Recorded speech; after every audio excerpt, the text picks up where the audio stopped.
Alexander the Great, the king who conquered the world. You know, it's wild to think about how one single commander managed to rise up and literally reshape the entire globe in just a few short years. Welcome to this explainer, where we're going to break down the timeline in the sheer, mind-blowing scale of history's most famous military leader.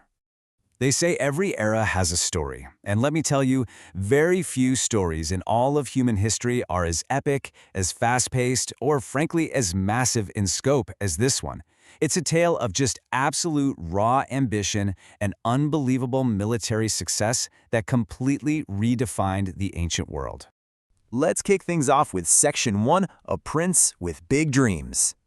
Way back in 356 BC, a prince was born in the ancient kingdom of Macedon. His name was Alexander, and honestly, his arrival marked the start of a life that would just completely alter the trajectory of human civilization as we know it. Now, Alexander wasn't the kind of guy to just sit back and rest on his royal wealth. He actually had this incredibly unique foundation. Imagine having the legendary philosopher Aristotle as your personal tutor. Add to that a deep obsession with the mythic heroes of ancient Greece, and you've got a real perfect storm. This mix of sharp intellect and heroic idealism pushed his ambitions way past just being a local leader. He literally dreamed of conquering the entire known world. But as you might guess, his path to supreme power wasn't exactly a smooth, peaceful transition. Out of nowhere, his father, King Philip II, was assassinated. Just like that, the super-powerful kingdom of Macedon was thrown into total chaos, and the timeline for Alexander's destiny was suddenly kicked into overdrive.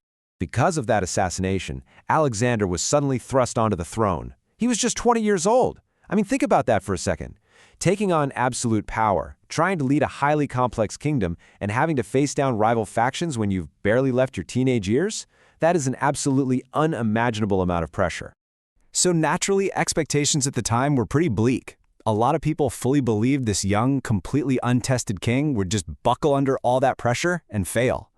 Well, they were wrong, completely, entirely wrong.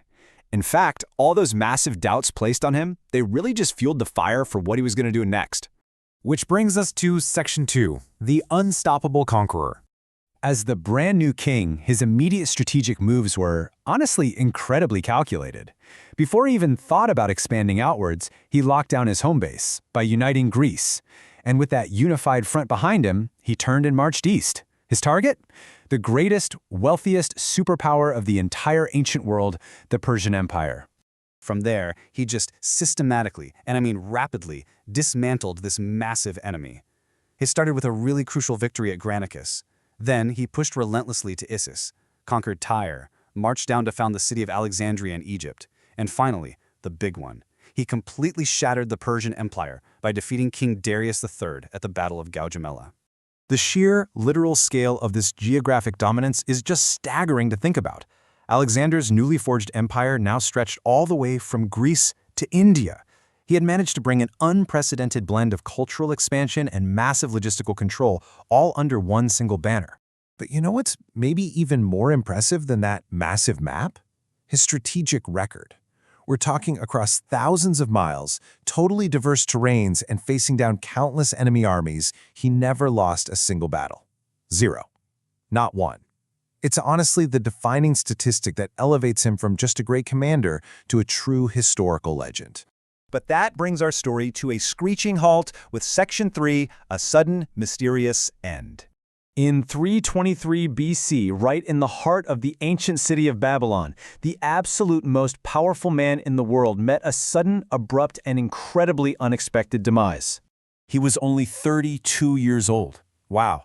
I mean, every single world-altering achievement we just talked about, uniting Greece, destroying the mighty Persian Empire, marching all the way to India, all of that was accomplished within a lifespan of barely 3 decades. It really frames his epic life with this profound, tragic brevity. And this premature death? It created a really fascinating contrast for his legacy, because without him there to command it, his massive physical empire pretty quickly fractured and fell apart. But his legend? That never did. The physical borders he drew were fleeting, sure, but his reputation achieved absolute immortality. To put that into perspective, it has been more than 2,300 years since he died in Babylon, and yet, after all those centuries, all those shifting eras and falling empires, the whole world continues to universally remember and revere him as Alexander the Great. Which leaves us today with one of history's most provocative mysteries. What really caused his sudden death in that city? And how, exactly, does a single man's legend manage to outlive his actual physical empire by 2,300 years? It's a massive testament to the enduring nature of legacy, and a great reminder for all of us to always keep questioning the history that shapes our world.